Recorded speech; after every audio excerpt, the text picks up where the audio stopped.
projet posthume, mais surtout plus gros scandale de l'estate. Ce projet qui pourtant était tellement attendu, devait alors marquer ce qu'aurait dû être la carrière posthume de Michael Jackson. Seulement dès le début de sa promotion, celui-ci va être à l'origine de la plus grosse escroquerie autour de l'œuvre de Michael Jackson.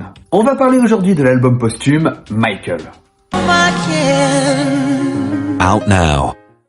Dans cette vidéo, nous reviendrons sur le projet, le scandale et les conséquences d'une telle arnaque. Mais pour commencer, un peu de contexte. Michael Jackson est mort le 25 juin 2009 et il laisse derrière lui un énorme héritage musical.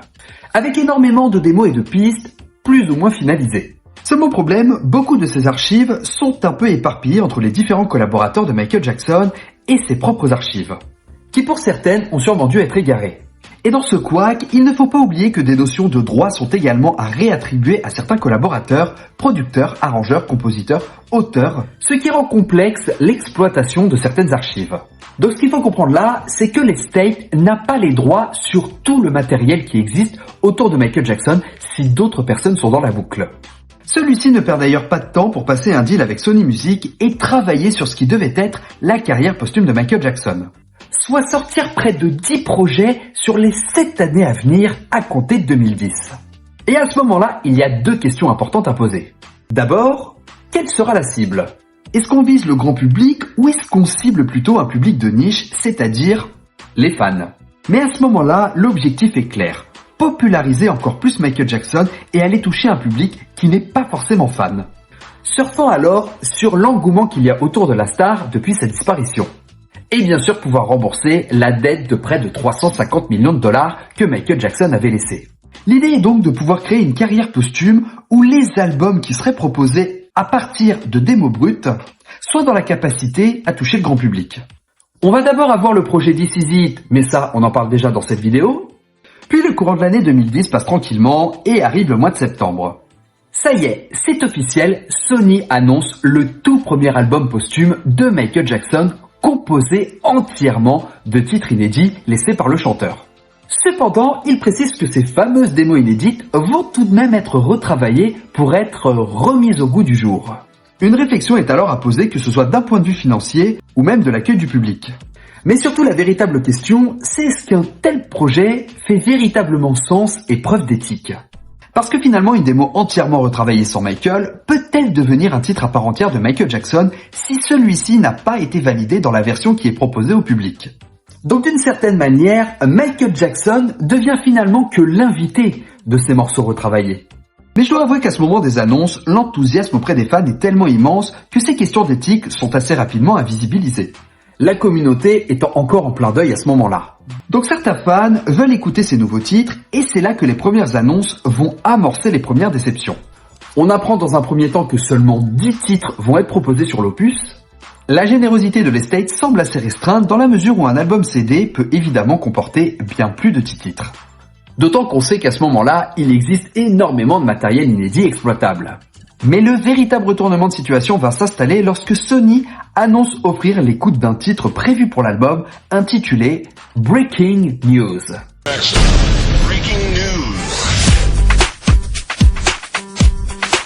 C'est un titre qui aurait été enregistré en 2007, mais laissez-moi un peu vous raconter ma propre expérience à la découverte de ce titre.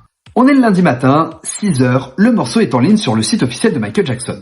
Je me lève pour l'événement et j'appuie sur le bouton lecture en ayant hâte de pouvoir écouter ce nouveau titre. La chanson se lance et au début je trouve que ça sonne plutôt bien. Ça me plaît. Mais tout d'un coup, une grosse interrogation car la voix me semble assez étrange. Sur le moment je me préparais à partir en cours et tout le trajet ça m'interpellait. J'étais à la fois mitigé sur la voix que j'avais entendue, mais en même temps pris dans l'engouement d'écouter un nouveau titre inédit. Sachant que nous n'avions pas entendu énormément de productions de Michael Jackson travaillées post-Invincible. Alors bien sûr, on avait eu quelques morceaux sur le coffret The Ultimate Collection, mais pas de morceaux enregistrés entre 2003 et 2009. Donc écouter un titre soi-disant enregistré en 2007, pour moi c'était quelque chose d'énorme. Et surtout, ça me permettait de savoir si Michael Jackson avait gardé tout son génie artistique. Et je vais être honnête avec vous, à ce moment-là de mon histoire, à aucun moment, je n'envisage qu'il pourrait s'agir d'un autre chanteur que Michael Jackson. Je reste dans cette idée. Une voix bizarre, est-ce qu'il était fatigué ? et ce qu'il avait perdu en prestance vocale. Et je vous cache pas que ça a été mon obsession toute la matinée, et je n'avais qu'une seule hâte, retourner chez moi pour réécouter le titre, m'en imprégner et vraiment comprendre ce qui se passe. En fin de matinée, je me connecte sur le forum MJ France, et je constate que je ne suis pas le seul à ne pas reconnaître Michael sur le morceau. C'est à ce moment-là que je comprends qu'il y a une énorme suspicion et que même certains affirment qu'il ne s'agit pas de Michael Jackson. Et plus je lisais les messages, plus le constat devenait flagrant. Et je réécoutais encore et encore, quand je suis forcé de me rendre à l'évidence que effectivement, ça ne peut pas être Michael Jackson qui est en train de chanter.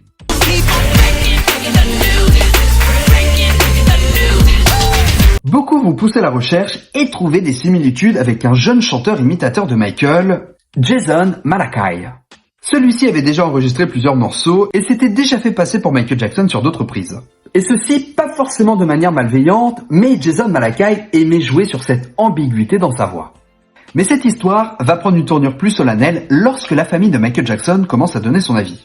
La mère de Michael, Catherine Jackson, affirme ne pas reconnaître la voix de son fils et Paris Jackson va également prendre la parole en disant « Je ne reconnais pas mon père ». De son côté, Sony ne réagit pas et l'estate ne réagit pas non plus. Seuls les producteurs des chansons problématiques réagissent et bien sûr vont prêcher pour leur église. En l'occurrence, les producteurs Eddie Cassio et James Portet et à mon grand regret, le producteur Teddy Riley. Ils vont d'ailleurs monter sur le plateau d'Oprah Winfrey pour défendre les morceaux. Et petite parenthèse oblige, Eddie Cassio est le frère de Frank Cassio, un ami personnel de Michael Jackson. Michael était ami avec la famille Cassio depuis les années 80 et Eddie Cassio avait son propre studio d'enregistrement et prétendait avoir enregistré des chansons avec Michael Jackson entre 2006 et 2008, ayant soi-disant travaillé sur près de 10 chansons. Et sur ces 10 chansons, 3 ont été retenues pour l'album Michael. Eddie Cassio et Teddy Riley passent chez Oprah et on va avoir droit à des justifications plus que douteuses. On a enregistré dans des conditions particulières, on a enregistré la voix de Michael au téléphone, il chantait dans un tube en PVC, enfin des histoires assez rancobolesques. Seulement pour les fans, les explications sont loin d'être suffisantes. Mais pour démêler cette ambiguïté, une chose est très simple, faites-nous écouter les démos originales et les prises de voix de Michael. Mais à ce moment-là, les producteurs sont bizarrement incapables de nous faire écouter les enregistrements originaux. Et au-delà du scandale qui retentit autour de ces chansons problématiques, la question reste toujours la même. Est-ce qu'on doit proposer des chansons retouchées ? Parce que là, nous ne sommes pas sur la remasterisation d'une démo, on est littéralement sur un nouveau travail imprégné d'une démo originale. Et encore une fois, dans une démarche de plaire à un public plus large. Mais malheureusement, en écoutant ces chansons, on ne reconnaît plus forcément la fibre artistique de Michael Jackson, en tout cas pour la plupart des titres. Des questions qui sont d'ailleurs d'actualité avec l'intelligence artificielle. Puis arrive enfin l'annonce de la tracklist de l'album. On va avoir droit à Hold My Hand, duo avec Akon déjà connu. Michael Jackson et Akon avaient travaillé ensemble sur le projet Thriller 25 avec le réenregistrement de Wanna Be Starting Something. Sujet que nous avons évoqué dans la vidéo juste ici. Hold My Hand devait initialement être sur un album d'Akon. Une façon en 2008 pour Michael Jackson de revenir sur le devant de la scène. Et je me souviens qu'à l'époque, la chanson avait malheureusement fuité sur internet, ce qui avait littéralement blessé Michael Jackson et lui donna envie d'annuler totalement ce projet. La chanson va lancer la promo de l'album et on aura droit à un clip vidéo composé d'images d'archives.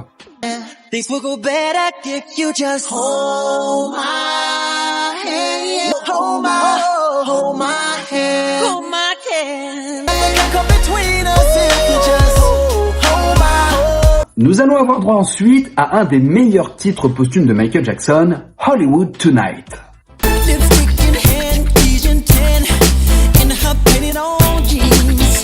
Une démo travaillée pendant les sessions d'Invincible qui n'est pas sans rappeler la dynamique de Billie Jean. La chanson aura également droit à un clip promotionnel mettant en scène Sofia Boutella qui incarne la jeune femme se rendant à Hollywood pour devenir une star, jeune femme qui est décrite dans la chanson.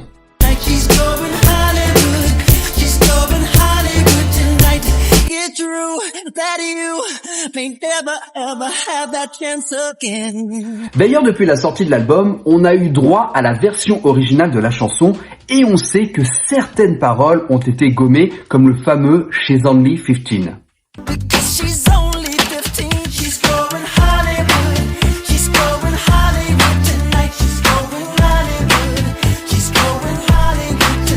On constate d'ailleurs qu'à l'écoute de la démo, c'est sans nul doute une des chansons qui a été le mieux respectée par rapport à la dynamique originale. Nous allons avoir droit ensuite à la chanson I Can Make It Another Day en duo avec Lenny Kravitz.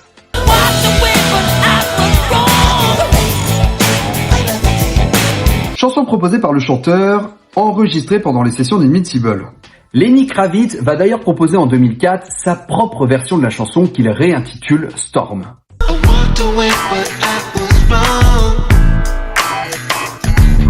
Nous allons avoir droit ensuite à une chanson dont la présence est plus que discutable, The Way You Love Me.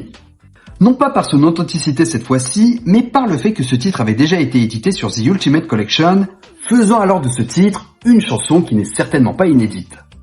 Mais de vous à moi, je pense que ce morceau a été choisi simplement à cause de l'extrait téléphonique qui existe, essayant alors de donner du crédit à l'album, et ce qui peut attester du fait que les States et Sony craignaient que le public doute de la véracité des chansons.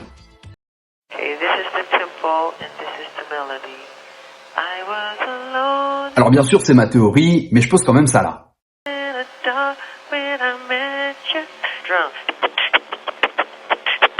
Parlons tout de même d'une des meilleures chansons de l'album, Best of Joy, qui est sans nul doute un de mes plus gros coups de cœur.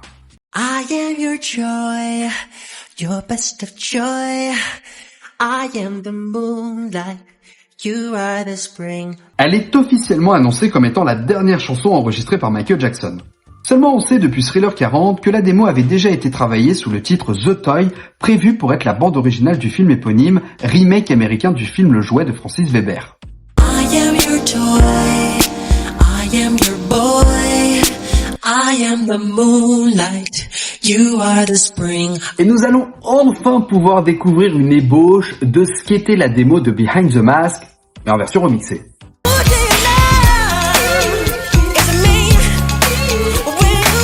Un titre longtemps convoité par les fans, connaissant la version de Greg Phillingain ou encore d'Eric Clapton.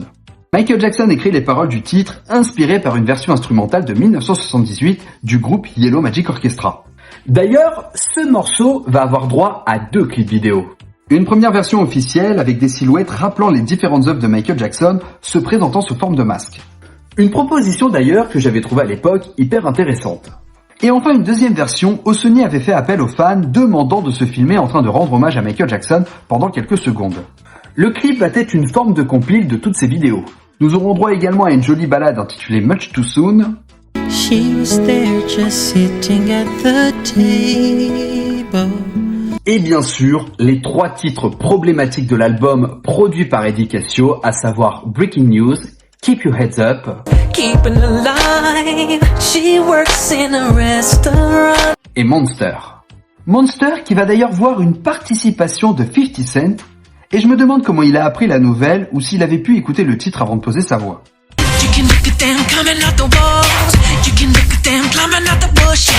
Donc concernant ces 3 titres, à l'époque, une pétition est lancée pour que les titres soient totalement évincés du projet. Mais malgré la controverse, Sony préfère faire l'autruche et les titres vont être conservés pour la sortie. Ce qui va d'ailleurs favoriser le fait que certains fans restent dans le déni de cette mascarade. Se disant par moments, peut-être qu'une fois l'album en main, ce sera mieux travaillé et on reconnaîtra Michael.